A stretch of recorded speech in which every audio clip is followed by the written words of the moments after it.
Hello friends. कैसे हैं आप लोग? उम्मीद है फिट हैं, लाइफ एंजॉय कर रहे हैं। फ्रेंड्स, आज डिटेल से वीडियो शेयर करेंगे ग्रास के अबाउट, और इसको आज हम सीड से ग्रो करने जा रहे हैं। और इसकी जो वैरायटी है वो है बरमूदा ग्रास। इसको चाइना ग्रास भी कहते हैं। इसको बहुत सारे लोग सियालकोटी ग्रास कहते हैं, फाइन ढाका भी कहते हैं। और ये बहुत ज़्यादा सॉफ्ट होता है। मैक्सिमम 3-4 टाइप्स के ग्रास हैं, अवेलेबल है मार्केट में। आपको अगर आप चाहें तो कारपेट फॉर्म में भी मिल जाएगा, आपको उसके सीड्स भी मिल सकते हैं। ये वाला बहुत ज़्यादा सॉफ्ट होता है। अगर आप इसकी शेयरिंग करेंगे, प्रूनिंग करेंगे, तो जब आप इसके ऊपर चलेंगे या बैठेंगे तो आपको ये बहुत ज़्यादा सॉफ्ट फील होगा। अब इसको सीड से कैसे ग्रो करना है? बेसिकली आप इसको साल में जब मर्ज़ी ग्रो कर सकते हैं। इसके लिए आप अगर लान में डायरेक्ट ग्रो करने जा रहे हैं, सीड्स को स्प्रिंकल कर सकते हैं तो ग्रो हो जाएगा। लेकिन फिर आपने बहुत सारी कंडीशंस को फॉलो करना है। बारिश बहुत ज़्यादा ना हो जाए, और आपने डेली बेसिस पे शावरिंग भी करनी है। सबसे बेस्ट यही होता है कि अगर आप इसके कारपेट बना लिया करें। बड़े बड़े जो मिट्टी के प्याले होते हैं या बहुत बड़ी बड़ी सी प्लेट्स होती हैं, जो स्टील की प्लेट्स होती हैं, उसके अंदर मिट्टी फिल करें और उसके ऊपर इस तरह सीड स्प्रिंकल करें और मिट्टी से कवर कर दें, तो आपका ग्रास फिर भी बहुत जल्दी जर्मिनेट हो जाएगा। अब इस गमले में हमने बिल्कुल सादा सी मिट्टी यूज़ की है, और ये बिल्कुल सैंडी सॉइल है, वेल ड्रेन्ड सॉइल है। चीकनी मिट्टी में कभी भी ग्रास के सीड नहीं लगाने। अब ये जो ग्रास की वैरायटी है ये बरमूदा ग्रास है। सीड्स को आपने इस तरह स्प्रिंकल करना है। फिजिकली अगर आप फील करें तो मैंने थोड़े से ज़्यादा सीड लगाए हैं, क्योंकि हमारे पास ये सीड 2 साल पुराने, हो सकता है 50% जर्मिनेशन हो। सीड्स लगाने के बाद आपने जिस मिट्टी से, जिस मीडिया से कवर करना है वो बहुत इंपॉर्टेंट है।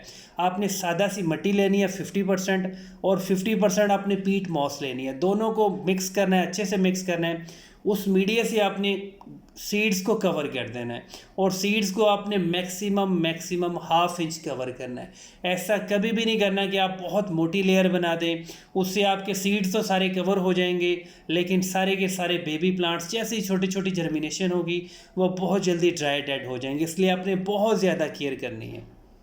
सीड्स को कवर करने के बाद फर्स्ट टाइम आपने शावरिंग करनी है। कभी भी पाइप से या बिल्कुल किसी ओपन बॉटल से पानी को फ्लड नहीं करना है। शावरिंग करनी है, बिल्कुल सॉफ्ट सी शावरिंग करनी है। और जब तक आपके सीड जर्मिनेट नहीं हो जाते, आपने इसको ठंडी जगह पे रखना है, शेडी एरिया में रखना है। बहुत ज़्यादा गर्मी में, हबस में या बहुत ज़्यादा ठंड में कभी भी नहीं रखना। आपके सीड सारे के सारे मैक्सिमम 30+ डेज में जर्मिनेशन हो जाएगी। और जब तक आपके सीड जर्मिनेट नहीं होते, आपने गमले की मिट्टी, ट्रे की मिट्टी, या अगर आपने डायरेक्ट इनको लॉन में सो किया है, वहाँ पे आपने गमले की, ट्रे की, जो भी जहाँ पे भी आपने इसको ग्रो किया है, मिट्टी को मॉइस्ट रखना है, वेट नहीं रखना। डेली भी शावरिंग करनी पड़े, 10 बार 20 बार करें, लेकिन गमले की मिट्टी मॉइस्ट या थोड़ी थोड़ी सी वेट होनी चाहिए। कभी भी ओवर वाटरिंग नहीं करनी है आपने। और बिल्कुल भी कोई भी फर्टिलाइज़र नहीं देना है, चाहे वो केमिकल फर्टिलाइज़र हो या ऑर्गेनिक या इनऑर्गेनिक फर्टिलाइज़र हो। फर्टिलाइज़र आपने तब इसको डोज करना है जब आपका जो ग्रास है वो मैक्सिमम 2 इंचज़ का हो जाएगा। अब ये जो आपके पास अपडेट शेयर कर रहे हैं ये एग्जैक्ट 40 डेज़ के बाद है। और बाई चांस हमने जितने भी सीड लगाए थे सारे के सारे 100% जर्मिनेट हुए। और कुछ तो ऐसे सीड थे जहाँ पे एक जगह ढेरी बन गई थी, वो सारे सीड जर्मिनेट हुए, वहाँ से बिल्कुल मिट्टी ही ब्रस्ट होगी। मतलब 100% जर्मिनेशन हुई है। गमले में सादा सी मिट्टी यूज़ की थी, बेसिकली पुराने गमलों की मिट्टी थी। पुराने गमलों की मिट्टी का फ़ायदा ये होता है कि उसमें कोई भी वीड्स के, जड़ी बूटियों के सीड्स नहीं होते। आपको 100% वही रिज़ल्ट मिलते हैं जो आपने सीड लगाए होते हैं। सादा सी मिट्टी थी, मिट्टी का गमला था। अब ये वाला जो ग्रास है ये हमारा चाइना का ग्रास है, लेकिन ये कोरियन ग्रास की वैरायटी में है। इसके फिज़िकली ये काफ़ी ज़्यादा हार्ड होता है। जिस लान में बच्चे वगैरह नंगे पाँव खेलते हैं वहाँ पे आप कोरियन ग्रास ना लगाया करें। वो काफ़ी कांटेदार सा होता है और आपको फिज़िकली चुभता भी है।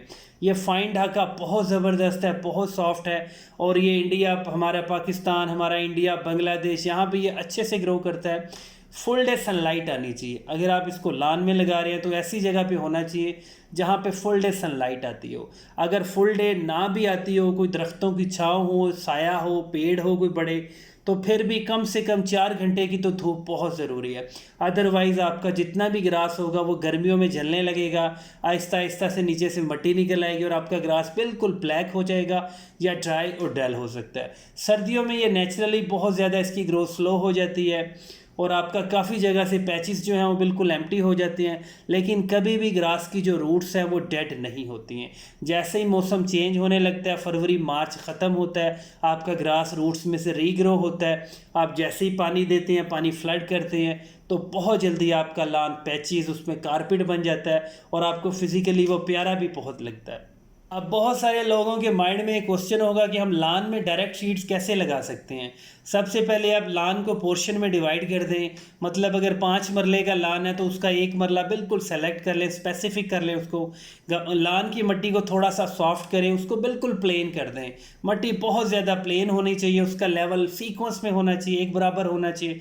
उसमें आप सीड्स को स्प्रिंकल करें और ऊपर मिट्टी से, सॉफ्ट सी मिट्टी से कवर कर दें। और जो आपकी पानी वाली प्रेशर वाली बॉटल होती है, स्प्रे बॉटल होती है, उससे आप शावर कर सकते हैं। ऐसे एक एक मरले को आप डेवलप कर सकते हैं। कभी भी आप 10 मरला या 5 मरला में जब सीड लगाएंगे, फिर जब आप पानी देने के लिए लॉन के अंदर एंटर होंगे, ग्रास भी ख़राब होगा, मिट्टी बहुत ज़्यादा हार्ड हो जाएगी आपके वेट की वजह से, जूते रखने की वजह से, या ऊपर को वेट आने की वजह से। उस वजह से भी आपके काफ़ी सारे सीड ख़राब हो सकते हैं।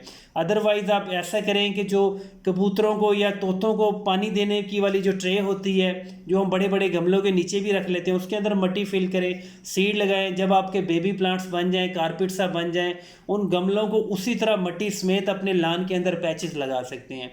पैचेस लगाएं, साथ मिट्टी से थोड़ा थोड़ा सा कवर कर दें। विद इन 60 डेज 70 डेज सारी की सारी रूट्स जो हैं वो डाइवर्ट होंगी, डेवलप होंगी, आपके लान को बहुत जल्दी ग्रो कर देंगी और आपका लान फुल बुशी हो जाएगा।